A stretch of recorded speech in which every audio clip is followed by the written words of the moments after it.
Hi there, today's video is the top of descent part 2. By the end of this video you will know what factors can affect your descent. So if you haven't watched the top of descent part 1 that I made yesterday, I strongly recommend you to do that and then come back here. Okay, without further ado, let's jump right into it.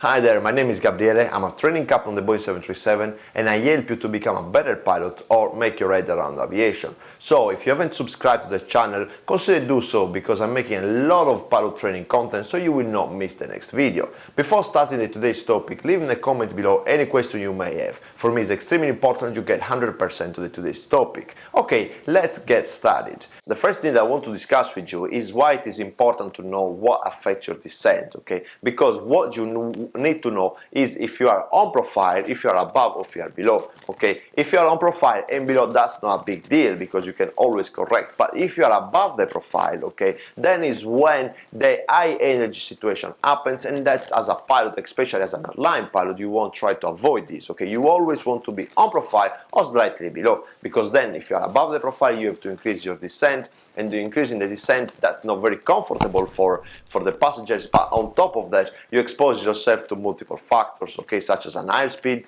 such as high airspeed, such as turbulence. If you have turbulence, you're flying fast, that's not very ideal. So this is why it's so important to know what factors can actually affect your descent, especially if you're flying the jet plane that they have a specific wings with less drag. What does it mean is that the wings of the jet planes are made to produce less drag.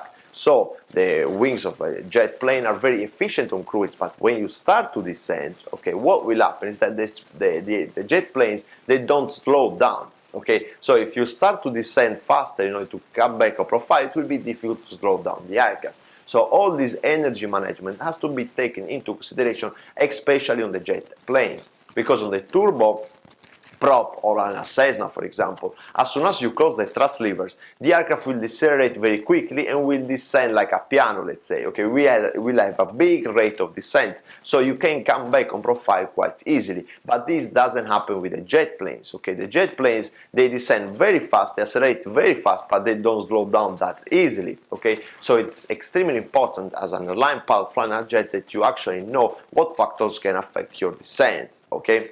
In yesterday's video we discussed what the top of descent is, how to calculate it, and what's the difference between a top of descent calculated by you and a top of descent calculated by the aircraft computer. So it's extremely important to understand in full this video. Go back and watch the top of descent part 1. You can watch up here and then make the link in the description below to help you out, okay? But now let's move on. Yesterday we analyzed how can you calculate the top of descent, and today we're gonna analyze what factors can affect your actual descent, because yesterday everything was very smooth because we talked about you were cruising, you get a point where you wanted to start the descent, you start the descent nicely, take into account your altitude, your speed, your tailwind and all the components that affect your descent, but we didn't take any extra external component, okay? In yesterday's video was an ideal scenario where an aircraft was alone in the sky and just had a run in front of it. But the problem is that in real life the descent and the top of descent becomes a little bit more complex, because as you can imagine, you're gonna have to deal with traffic, you're gonna have with pilot errors, you're gonna have to deal with ATC, and there are a lot of factors that can affect your descent planning and your descent. So as you can imagine, sometimes you're on profile, but then something happened and you suddenly find yourself above the profile.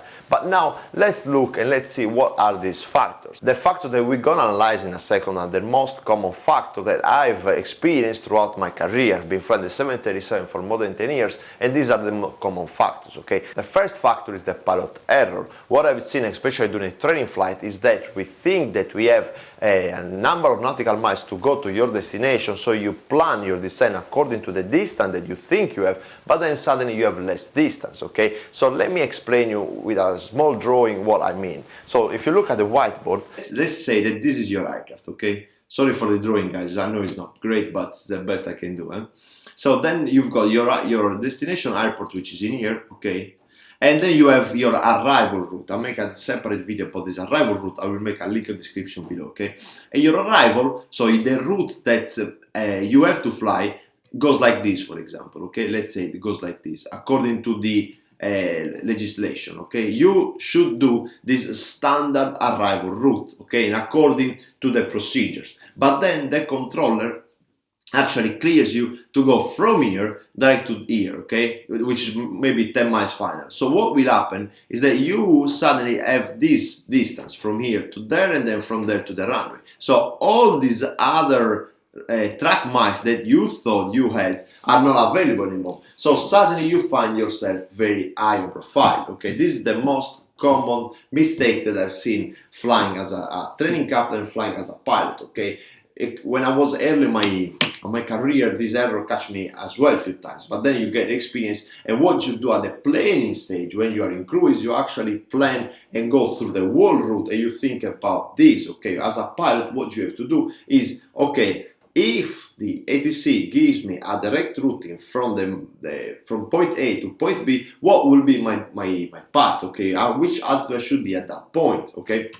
So because then once you know at which altitude you should be in this point in order to be on profile to go direct to the runway, then you will never be above the profile, okay. You might find yourself low on profile because then if you have to fly the whole route as we saw at the beginning, you might find yourself low, but that's not a big deal, okay. The second factor that is very common when talking about factors that affect your descent is the air traffic controller, okay. The air traffic controller may actually ask you to descend earlier or later depending on his instructions, because let's say you have a traffic below you that is not descending, okay, so you're flying above the traffic. What will happen is that the air traffic controller will ask you to stay at that level until you are clear of the traffic and then you can descend, okay. That what happens is that even though you have done the best planning in the world, you have done your top of descent calculation, everything is fixed, you check the direct routing, everything is good, but then you found out you will be high because you had an aircraft below you, let's say 2,000 feet below you, that doesn't allow you to descend, because if you descend, you will basically get too close to the other aircraft, okay? So this is another scenario. So happened to me many times that you ask for descent to the controller, and the controller tells you that you cannot descend due to traffic, okay? Another scenario is the opposite, that due to traffic, let's say you have an aircraft that is climbing, the air traffic controller asks you to start the descent earlier. In that case, you are below the profile, that's not a big deal. So you start as a shallow descent until you get back on profile, and then you start a descent, okay? Another factors that may actually affect your descent is, let's say you're planning to descend a certain speed and then the air traffic controller asks you to descend a slower speed, okay? When you reduce the speed, as we saw yesterday, again, I strongly recommend you to watch the videos of yesterday before this one, is that on a jet plane, when you are descending with idle thrust, if you want to slow down, you have to reduce your rate of descent, okay? Sometimes you have almost to level off. So looking at the whiteboard, I'm gonna show you what happens. So let's say your path is this one, okay? The path that you calculated, your aircraft is a nice descending in this path, okay? Let's say you are descending at 280 knots, okay? But then suddenly the controller calls you and tells you, okay, you need to descend at 220 knots, so at slower speeds.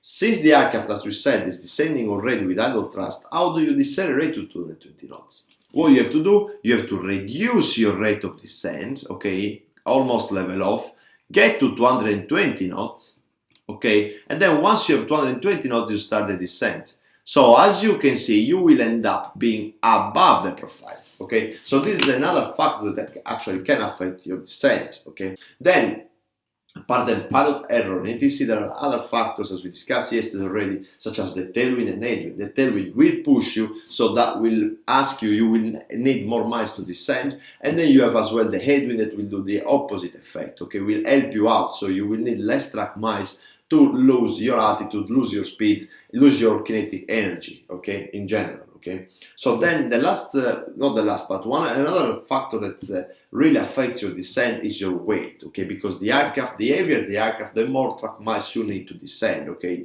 The top of the descent has to be farther away from the runway. This is because the heavier you are, the faster you will descend. What I mean by that is, let's look at the whiteboard and I'll show you what I mean. Let's draw up two aircrafts, okay. The first aircraft, okay, let's call it this 30 tons aircraft, okay, and the second aircraft, this one, well, it's not very nice, but guys, it's my goal is to give you to make sure that the concept is clear, okay, is 60-ton aircraft, okay. What will happen if these two aircraft have the same angle of descent, okay, they are descending with the same angle, what will happen is that the aircraft with 60 tons, okay, this aircraft here, sorry again for my drawing guys, is gonna have an heavier weight because it's double, the weight of the aircraft is double, so the component of the weight, okay, will make this aircraft to accelerate. So this aircraft will maybe accelerate to 310 knots, for example, to keep this descent angle, while the aircraft with 30 tons, since it's got a weight component which is smaller, it will be able to keep this angle of descent, for example, at 280 knots, okay?